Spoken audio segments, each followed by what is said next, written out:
கால் பயிற்சிகள் கொடுத்த உடனே கம்பு பயிற்சி கொடுக்கணும். இது இப்ப பண்றது அடிமுறையில வர்ற ஒரு தடை குத்து, நாலு பக்கம் 4 திசையில வந்தாலும் தடுக்கணும் அடிக்கணுங்கிற ஒரு அடிப்படை பயிற்சி. ஒரு தடை, ஒரு குத்து, ஒரு அடி அப்படிங்கிற ஒரு அடிப்படை பயிற்சி. இந்த 4 பேருமே கனிவுரை சார்ந்தவர்கள் என்பதில் பெருமை கொள்றோம். இங்கிருந்து நம்ம மருத்துவ பயிற்சி எடுத்துட்டு போறாங்க. கிட்டத்தட்ட 4-5 ப்ரோக்ராம் பண்ணியிருக்காங்க இந்த 4 பேருமே. தொடர்ச்சியா வர்ற இந்த குழந்தைகளுக்கு நல்லா உற்சாகப்படுத்தி அவங்களை இன்னும் மேலே சிறப்பாக பண்ணுமாறு பண்ண வைக்குமாறு அன்போடு கேட்டுக்கொள்கிறேன்.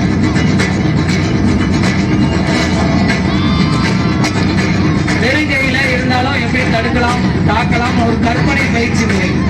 அடிமுறை பட்டாசு படத்துல பார்த்துருப்பீங்க.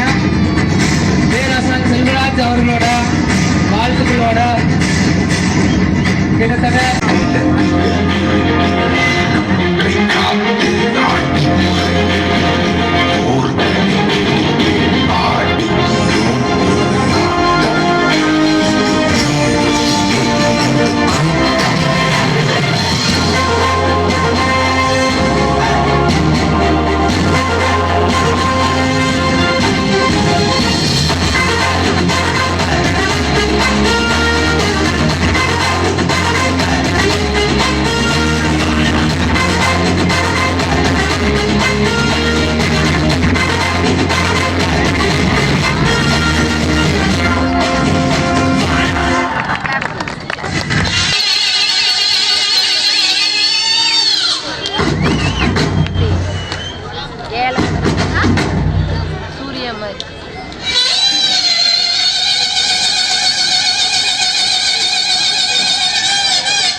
பல்வேறு வகைகள் உண்டு.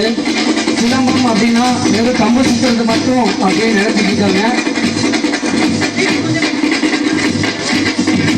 வெறும் கம்பு சுத்துறது மட்டும் சிலம்பம் கிடையாது. தமிழர்களுடைய வாழ்வியல் கலை அப்படின்னு சொல்லி தான் நாங்கள் பயிற்சி அளிக்கிறோம்.